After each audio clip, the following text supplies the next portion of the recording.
Oh, welcome back to another review, and I feel like every video I make now starts off with this, but I haven't made a video in a while. Reasoning is the same as before. I don't really have a reason. But I'm gonna try to start uploading again this time. This is probably gonna age really badly, but I'll try. Anyways, today we're taking a look at, bit of a mouthful, the Lunar New Year 2024 Year of the Dragon Crimson Flame. So yeah, they're finally doing like the Lunar New Year figures again, which is really cool because these were cool. They kind of ended when the Platinum line ended, so it's nice that they've kind of escaped that line. And Crimson Flame here is actually based off of, I believe, a 7-year-old mold at this point. It's the Last Night Steelbane, a figure I didn't even know existed until this got announced. Apparently, that original toy had a lot of really bad quality control issues or just issues in general, but from what I've heard, they fixed that with this release, and I don't really have any big issues, so I'm going to assume that that's true. I don't have the original figure. But just looking at images, they've actually done a lot of like retooling on this, which they kind of have to because these are two different kinds of dragons that they're turning into. But main things I noticed is that I believe the chest segment here might be the same, but this section right here, that's like this more kind of rubbery, clear plastic. This is all new. The head is all new. I think the shoulders might be all new. These legs are all new. Of course, the head is new. The tail might be new. I think there's a chance these arms are new. And of course, there's probably a few other smaller things missing. But those are like the main things. But the thing I find cool is that they try to keep this, like they try to keep the look of the original. Because I remember the original also had like a little face there as well, except they've changed it on here. So they just tried to change it up, which is pretty cool. The colors I think are also done pretty nice on the figure. You'd think like this much, kind of like almost cheese-looking orange would look kind of ugly, and I'll admit it doesn't look the greatest on camera, but in person it does look quite good because you get enough color breakup with all the little bits of the clear yellow, the silver, little bits of darker, almost red you get. So it is a pretty nice looking little figure. Kibble isn't too bad either. You'll get these legs hanging off the back, and you do kind of just get the dragon head here, but it's not as bad as you'd expect, especially considering like the amount of transformation this guy goes through. I just want to bring in the box because I think it is very cool. You get this nice art of the dragon on the front. On the back, you have that 22 steps and just more images of the figure. As for accessories, you actually get quite a lot with this. So, I don't even know where to start. I guess we'll start off with one of my favorite accessories, which is this. It's a stand, which is actually really nice to include with a retail transformer. It kind of changes a bit. So this is the robot mode orientation. You can see there's like a little peg is back there, and you just attach that there. Try to not have the dragon head clash with the arm, and then you can have him just standing on the stand. It's interesting because he doesn't need this in robot mode because he can stand very well, but dragon mode, this is definitely nice to have. And then of course, to turn into the dragon mode version, you simply rotate that around. So we'll get to that when he is in dragon mode. Another detail I liked, which I didn't actually notice when this first got revealed, is there's a cool little like brick pattern, which makes it kind of look like Chinatown, which is like a very nice detail I much appreciate. And then of course it says Transformers on the front here, has a nice Autobot symbol, and yeah. Next up, you get probably the most boring of the accessories, but still pretty nice. You get this little shield. Got some nice sculpting, has a little bit of paint on it, and then pretty simply just tabs onto the arm here. I'm guessing it's meant to go this way, and now he just has the shield. It's on a bit of an angle due to the leg, but I think it's fine. And then we get to this whole handful of accessories that are technically just one, but I'll still go through them individually. First of all, we have this thing. It's on its own, it's not really much. I think if you plug that into there, then it kind of looks like a torch, which I think is actually pretty cool. But on its own, it's not really much. This, on its own, is another thing that kind of resembles like a gun, like a triple-barreled shotgun. And of course, you can plug this into here, and then, yeah, there's also this, which is an effect part. So effect parts are not dead, thankfully. Well, okay, they're kind of dead, because figures don't really come with them anymore, but this does. So it's nice to go, and it's a new mold, too, as far as I can tell. So it's very nice to have. And then finally, you get this thing. I don't really know what it is. I mean, you can kind of hold it like a sword. It's made of that kind of rubbery yellow plastic. But all these accessories are for one main purpose, and he just fell over, and that's to combine. So, if I remember correctly, you attach this to here, I believe, and then, no, attach this to here, attach this to here, and then attach this to here, and then you get this big staff, and that is actually really cool. So, and it's like I said, it's a big staff. It is a big staff. You can see there's next to the figure. We'll get to size comparisons later, but that's big. You can hold it pretty easily too. You just move this, you put it in his hand, and then you just reattach that. So it's pretty similar to that old fan-made War for Cybertron Optimus Axe. I'd go get it to compare, but it's currently being used by the Last Knight Voyager Optimus Prime, who is currently in a pile of other old movie toys. And that's it for his accessories. And I say that's it, like, that sounds like there's not a lot, but that was a lot of accessories you just saw. And what makes it even crazier is you think, oh yeah, a lot of accessories, so they probably charged, like, a little bit of extra money for this. No, they charge less than retail. This guy is on Amazon right now in Canada, and he's $34, which is extremely cheap, seeing as how deluxes are kind of creeping up to 37, almost 38 in some places. So that's an extremely good price. And it's cool too that he's even available to buy, seeing as how, like, I'm pretty sure most of these in the past were like Asia exclusives, but no, you can just go on Amazon and order him. I think I might have heard somewhere that it's not available in the United States version of Amazon, which it makes sense because I've seen like no reviews of this guy on YouTube aside from like 2. But if it's here, it'll probably be there eventually. So now with the accessories out of the way, you can move on to the articulation, which you'd think would be pretty bad for the Last Knight Deluxe figure, but surprisingly, it isn't too bad. So you get a bit of movement as head's actually quite tight, but it's just a swivel. Nothing besides that. Or no, it is on a ball joint. And a good amount of upward movement. It just looks a bit weird because his neck kind of breaks.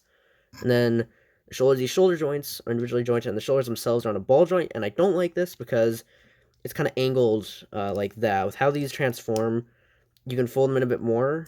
They kind of click into there. But you can see it happening right now. They'll usually untab themselves, which is probably my biggest issue with the figure.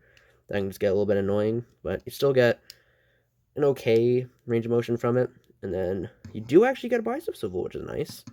You get very, very good elbow bend. You do get a wrist swivel, which is also very surprising. I don't know if that's a new addition or not, because I don't know if the lower arms are new. I believe they are.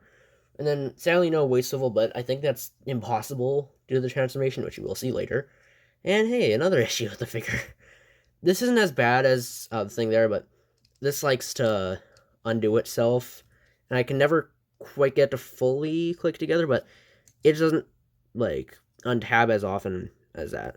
And then your hip movement, it does get kind of blocked by the skirt here, so you just move it out of the way. You'll actually get that much. If you do a bit more forward, then you get that much. You get rotation, and the knee bend, which kind of gets blocked by the tail here, so I'll move that down, and when you do, you actually get a really good knee bend. And on the other side, however, it's a little trickier to move the head out of the way. You kind of have to rotate that whole assembly, and then that gets a little annoying because rotating the ankle as well. Speaking of the ankle, more good articulation. It's on a hinge right here, maybe forwards and back movement, and it's on a ball joint, meaning you also get a really good amount of tilt. So, again, for a figure that's mostly from, like, the Last Knight's toy line, again, some new parts, you get really good articulation. It's on par and even better than some modern figures, except for the lack of a waist swivel, but eh. Before we get into the transformation, size comparisons, before we get into that, one weird thing about this guy is that he didn't release for Lunar New Year. Because even, like, this is technically an early release of the figure, because I think, again, like the States doesn't even have him yet, but I got this way after Lunar New Year, which is kind of annoying. I wish I did something like Holiday Prime, because that figure got released, I think, a good amount of time before Christmas, meaning people could actually buy and have it for Christmas. Even with, like, Holiday Prime, you could use that for Christmas of any year, but this is specifically for 2024, so that is a little bit annoying. But again, have we even got the figure in North America? Because I thought I'd have to, like, use, like, a freight forwarder or something. Yeah, so size comparisons. I'm just gonna mostly grab stuff off my desk because that's right next to me. First of all, we'll look at another thing I never thought we'd be able to get here. Yolopark AMK Mini Prime, because Yolopark's distribution in Canada is terrible. A lot of their stuff, the Amazon's kind of the only way to buy it. Most of it doesn't appear, and when it does, it's usually overpriced. Like, I love Yolopark Scourge, but $70 is kind of pushing it. But anyways, you can see he's a little bit taller than AMK Mini Prime. Which, by the way, this guy was like $20 or 30 actually on Amazon. So better to just buy the multi-pack of all of them, which I did. Next we have X-Men 97 Cyclops. This is kind of like our standard Marvel Legends height. So you can see he's definitely shorter than like a 6-inch figure. The new Marvel Legends Logan, because I just feel like putting him here. Weird figure, by the way. Good, but weird. Like, slight tangent here. They brought back... So, this is all, like, a new sculpt as far as I'm aware. He has pinless elbows, but pinned knees again, and the knee joint kind of goes under the, like, leg sculpt a bit, and it's just weird. I guess bring this back so it's not as tight, but it's just... It's weird. Also, his legs kind of are warped from the box, so, yeah, weird.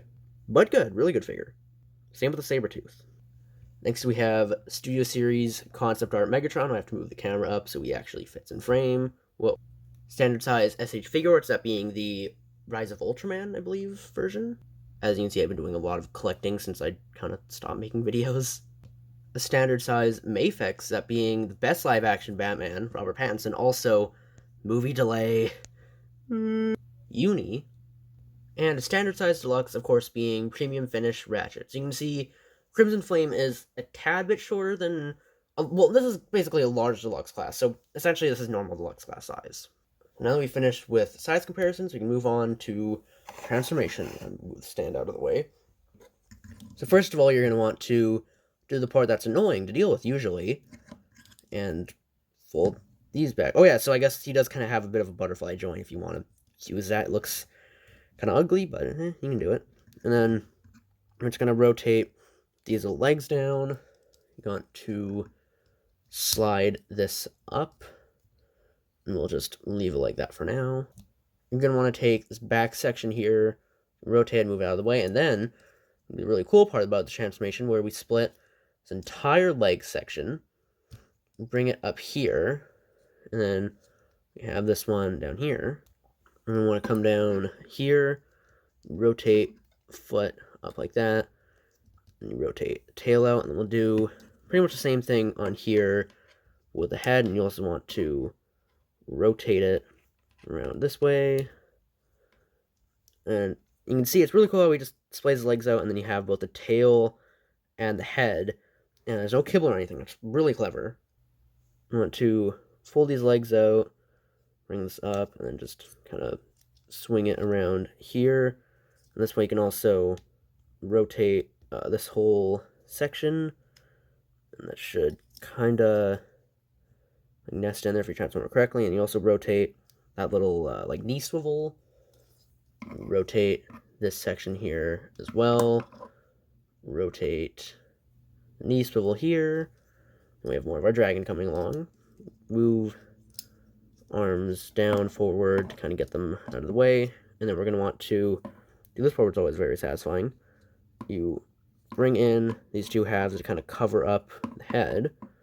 You can flip the shoulder pads down, rotate these legs, and use that wrist swivel from earlier.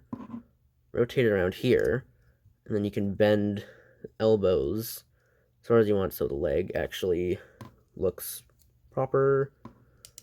And we'll do the same on this side. Everything's sorted out. And there we have our dragon.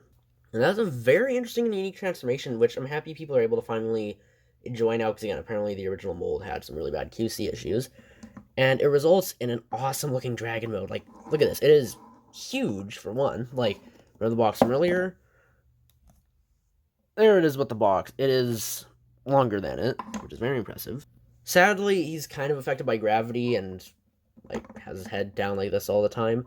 But, fix that, take the stand, rotate it around, and then if you go to the bottom side, you'll see right there is a port. You just want to attach that to here. And then that'll kind of cradle the chest area. Move the box out of the way for space. And now we have our dragon. His head will still kind of go down, but he just won't be, like, trying to eat the ground. So he is now flying. You can kind of pose the legs and everything. Articulation is pretty basic on here. No, it's still decent. You get ball joint here, swivel here, bend here, another swivel there. The elbow bends, wrist swivels, this part moves. You get a ball joint at the shoulder here, which just goes in and out, but then both of them are connected together for this forwards and backwards movement. And also just bend that elbow. And then the movement here on the tail is pretty much the same for the neck, because they're both legs, except the head is also on its own ball joint. And you get the opening mouth and the blast effect from earlier. If I pull off his little staff thing, you can plug into there and have him breathing fire, and that makes for an awesome display. And then something I just noticed on the box is they actually show him with the shield stored on his back, and I'm not sure if you can actually pull that off.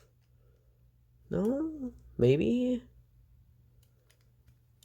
There's a possibility that it is, well, possible, but I don't